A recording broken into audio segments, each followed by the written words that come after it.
Anyway, this is Operations Officer Windfall in Seattle, Washington. Today's date is December 9th, 2012. It's a Sunday. Anyway, I was able to correct a small problem this afternoon in City Hall.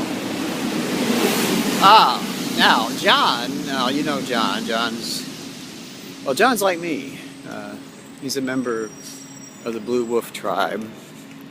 We call him the Bad Wolf because he's been bad. Anyway, John contacts me on occasion. What he said today was astounding. Actually, I was taking a shit. Seriously, I was on the toilet pooping, and John said to me, which really almost scared the shit out of me, so to speak. He told me what happened.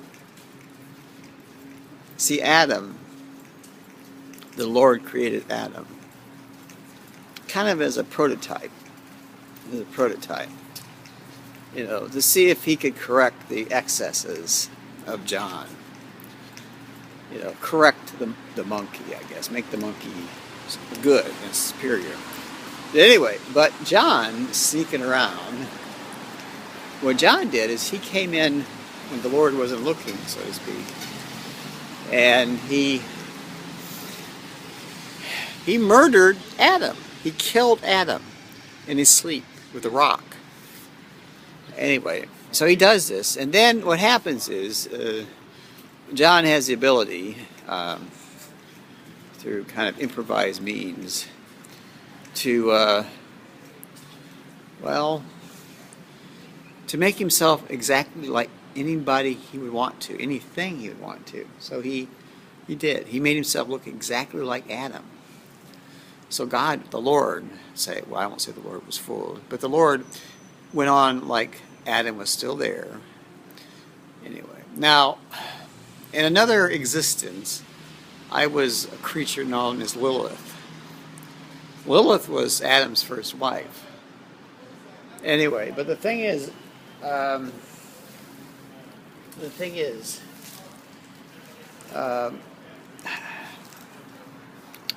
anyway, the Lord told me to go down there and, I guess, befriend Adam for some reason. And in doing so, I'd be doing the Lord's work. Right. But I could see that there was something wrong here. There was something definitely wrong here. And I would not do that. And the Lord cursed me.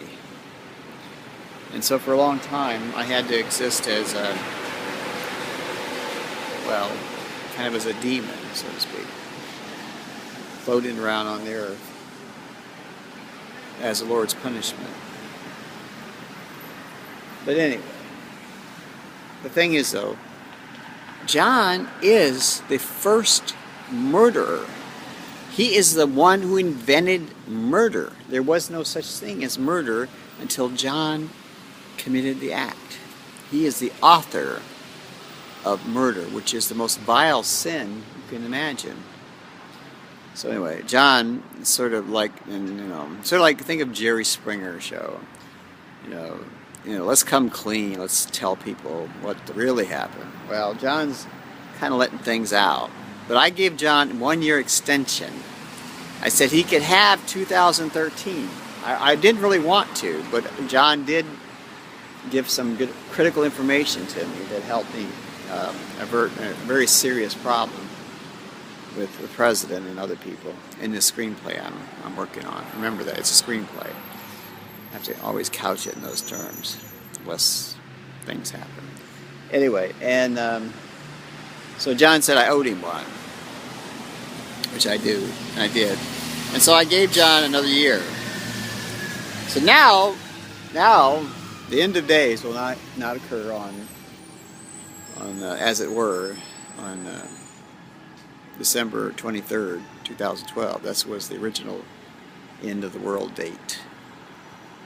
John said, I had to give him an extension because I owed him a favor. So I said he could have 2013 till the end of 2013, and after that, no more extensions. So, but anyway, that leaves time for John to, I guess you could say, show that he's improved things and he's not such a bad person or thing or being. John's like me. He's a Time Lord. He's a member of the Blue Wolf tribe. We originated on Earth, but we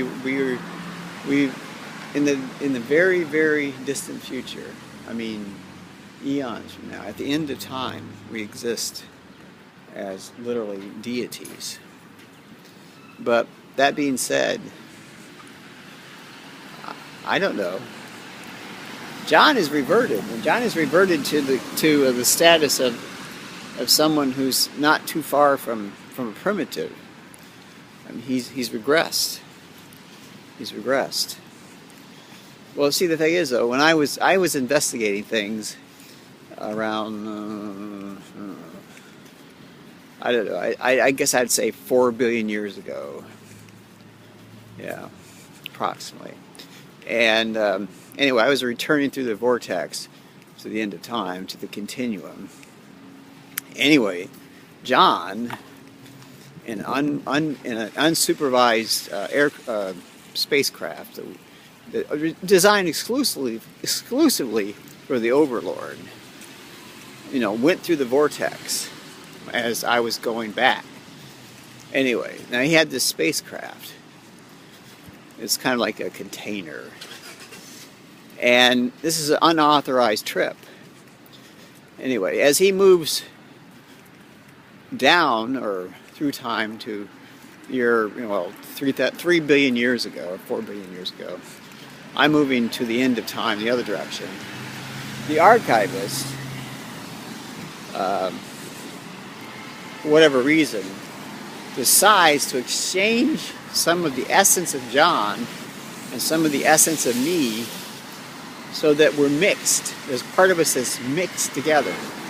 The archivist does things for reasons that we, even the Time Lords, the only one that might know why the archivist does what the archivist does, and we all depend on the archivist because the library is literally the source of all knowledge. Every iota of everything exists in the archive. So what I'm saying is that I have to believe that there was some kind of importance to that, some reason for that. Now I believe in retrospect I understand why. We had to know about John, but there had to be a kind of a quid pro quo. So now John knew something about me, but we know something about John. We know something about his deviance.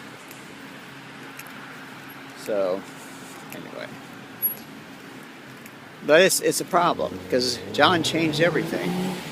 Originally, mammals were not supposed to evolve and become, in time, the dominant species. It was not supposed to be mammals. It was not supposed to be apes. It was not supposed to be primates. It was not supposed to be humans. Humans were not destined to be the dominant species on this world, Earth, or Terra as we sometimes call it. But John changed that, because what happened is, as he shot down through the vortex and hit, almost got into 3 billion years from in the past, the archivist, realizing the danger that was posed, because that's about the time life starts.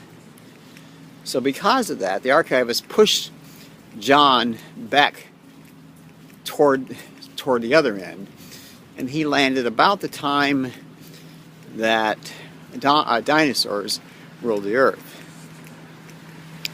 And it came in with like a big explosion, which they sort of thought of as either a comet or an asteroid. But that wiped out the dinosaurs and changed evolution. Right? But the archivist did it for a reason, because we've always felt that we have two natures. I mean, as Time Lords, we have two natures. We have, I guess you'd say, the reptilian nature, and we have the mammalian nature. We have two natures. It's like we emerged from two different kinds of species. And now we know why. It was because of John. But that was what I was investigating. Was trying to figure out what happened. And oddly enough, that history developed because of my investigation. This is like the Heisenberg uncertainty principle. Because the observer observes things, it changes reality. We changed our own reality. We changed our own evolution.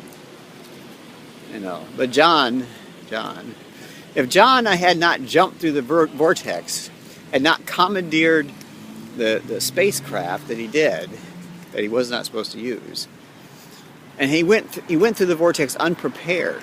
He did not have a toolkit. You need a toolkit when you move through time. Anyway, that's how you send messages, using a toolkit. You make some modification, and then the information moves through time, and then, anyway, that's how you communicate. There's no direct way to communicate through time. There's no, like, you know, pick up the phone and call the future or the past or some shit like that. It doesn't work that way. But anyway, I'm just upset. I'm very upset with John. Now that I realize he killed Adam and took his place. I mean, and that's why the Lord had to wipe everything out again around the time of the flood. You know, because John had corrupted the human species. He would again if he could. So anyway, I'm signing off now. And if John, if you're listening to this, I understand. You think I'm on the wrong side. You know what side I'm on? I'm on the side that avoids oblivion. What you want is death. You want oblivion. You want nothingness. That's paradise for you. To have nothing, to have no history, to have nothing. Let there be nothing. Let there be no time, no history, no reality. That's your paradise. That's what you promise your followers. And they know it. They know it. They know they're looking for oblivion. They're looking for nothing.